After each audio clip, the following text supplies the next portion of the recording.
Hello student, अब आपका जो नेक्स्ट टॉपिक है वो क्या है?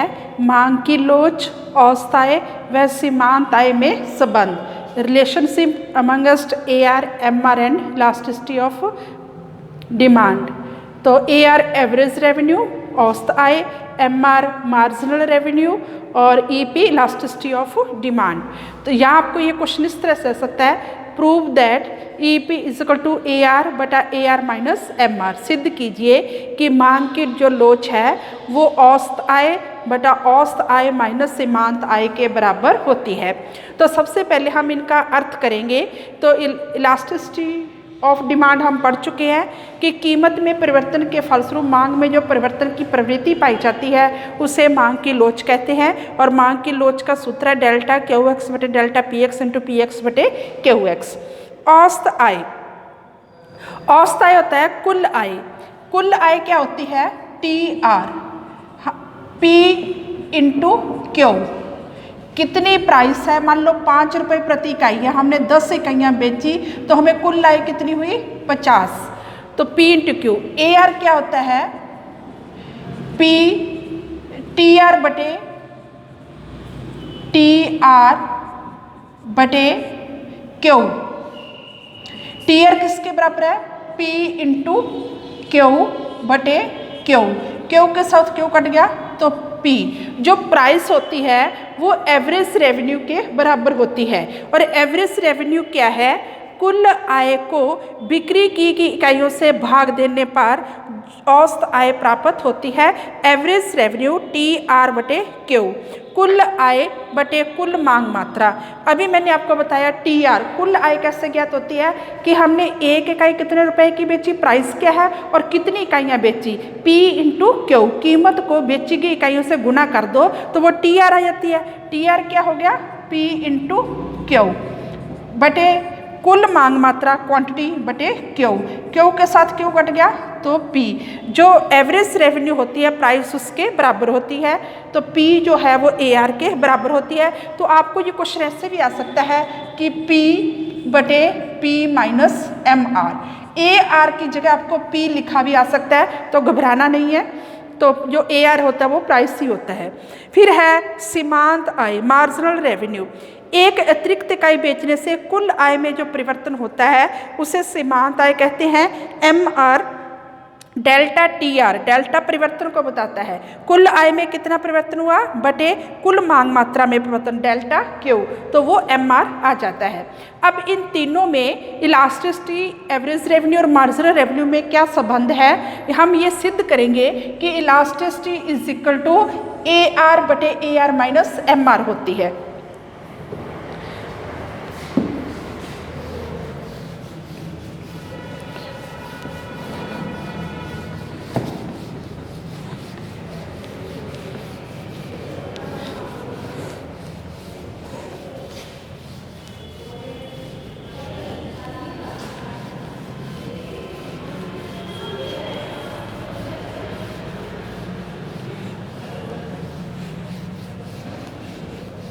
तो हम पहले रेखा चित्र बनाते हैं।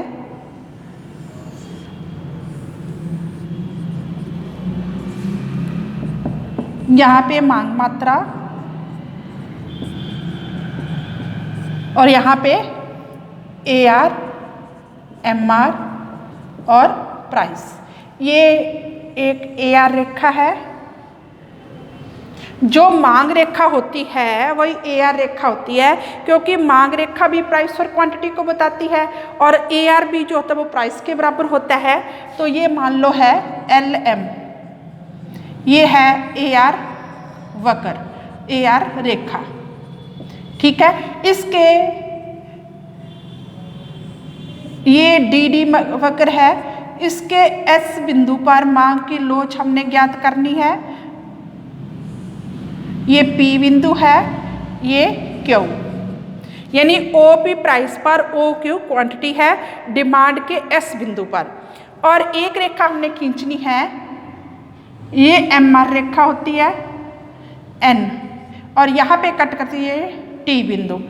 तो ये रेखा कौन सी होगी? MR रेखा।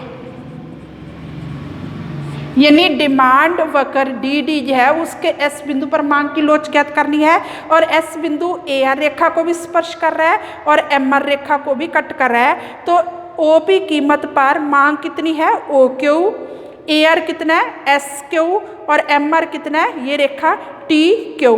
एस बिंदु के अकॉर्डिंग ए आर कितनी है एस क्यू और एम आर कितनी है टी क्यू। अब हम क्या लेते हैं, तो हम अभी मांग की लोच को मापने की बिंदु लोच विधि पढ़ चुके हैं। तो एस बिंदु पर मांग की लोच क्या होगी, बिंदु से मांग रेखा का निचला हिस्सा बटे बिंदु से मांग रेखा का ऊपरी हिस्सा। तो हम क्या लेते हैं, एस बिंदु पर मांग की लोच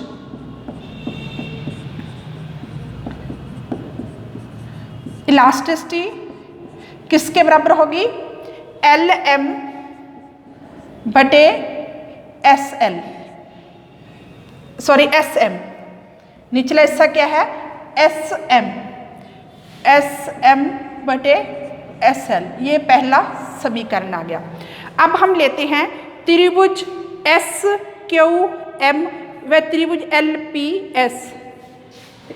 त्रिभुज एस क्यू एम व त्रिभुज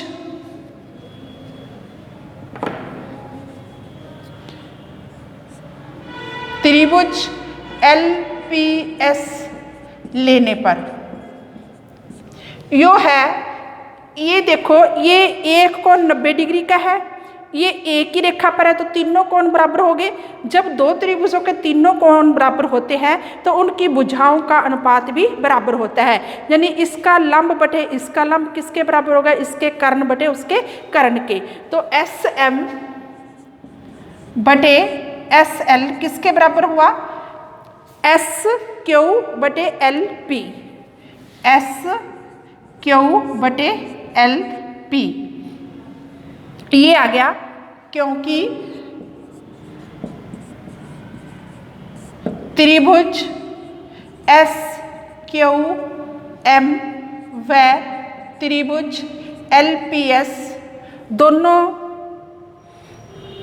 समकोणीय है, क्योंकि ये 90-90 डिग्री का कोण है, दोनों समकोणीय है। अतः इनकी भुजाओं का अनुपात बराबर होगा। ठीक है, अब क्या है, एस एम की जगह एस क्यू बटे एल पी लिख सकते हैं। ये एस एम बटे एस एल की जगह एस क्यू बटे एल पी लिखने पर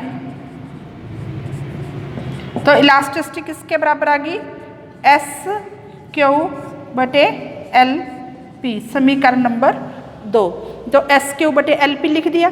अब हम लेते हैं, यहाँ पे आर बिंदु है, एल पी आर और आर एस टी त्रिभुज एल पी आर व त्रिभुज आर एस टी लेने पर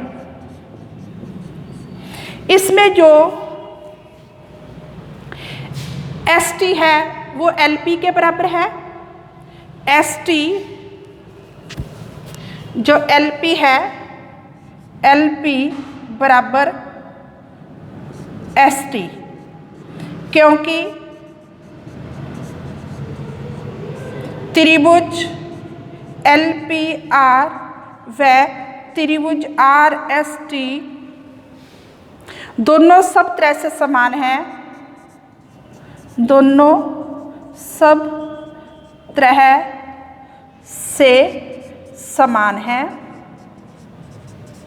क्योंकि इसमें देखो ये कोण 90 डिग्री का है, ये कोण 90 डिग्री का है, आर कोण सम्मुख कोण है, एक ही रेखा पर बन गया, तो कोण एल और कोण टी बराबर हो गया, तो इसकी जो लंब होगा वो इसके बराबर होगा, तो एल पी किसके बराबर होगा, एस टी। अब समीकरण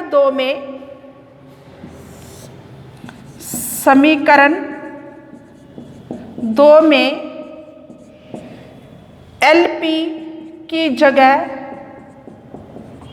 ST लिखने पर तो इलास्टिसिटी क्या आ गया, SQ/ST। अब जो ST है, अगर SQ में से TQ घटा दें तो ST आ गया, क्योंकि ST किसके बराबर होगा, ST किसके बराबर होगा, SQ में से TQ घटा दें, SQ माइनस TQ। तो इसकी जगह लिख सकते हैं EP बराबर SQ/SQ माइनस TQ या इलास्टिसिटी। SQ किसको बताता है, कौन सी रेखा है ये, AR को, तो SQ किसके बराबर हो गया, AR, और SQ किसके बराबर हो गया, AR, और TQ किसको बताता है, S बिंदु के अकॉर्डिंग TQ किसको बताता है, ये MR रेखा है, माइनस MR। तो सिद्ध हो गया कि elasticity is equal to AR/AR minus MR। तो स्टूडेंट ये मोस्ट इंपॉर्टेंट क्वेश्चन है, इसको आपने ध्यान से करना है। अब मांग की लोच का क्या महत्व है और इसकी मतलब मांग की लोच को प्रभावित करने वाले कौन से घटक हैं, इसका मैं आपको क्वेश्चन भेज रही हूँ, वो आपने पढ़ लेना है। तो आज आपकी मांग की कीमत लोच जो है कंप्लीट हो चुकी है। अब मांग की आय लोच और मांग की तिरछी लोच की आगे हम श्रेणियाँ पढ़ेंगे। Thanks students.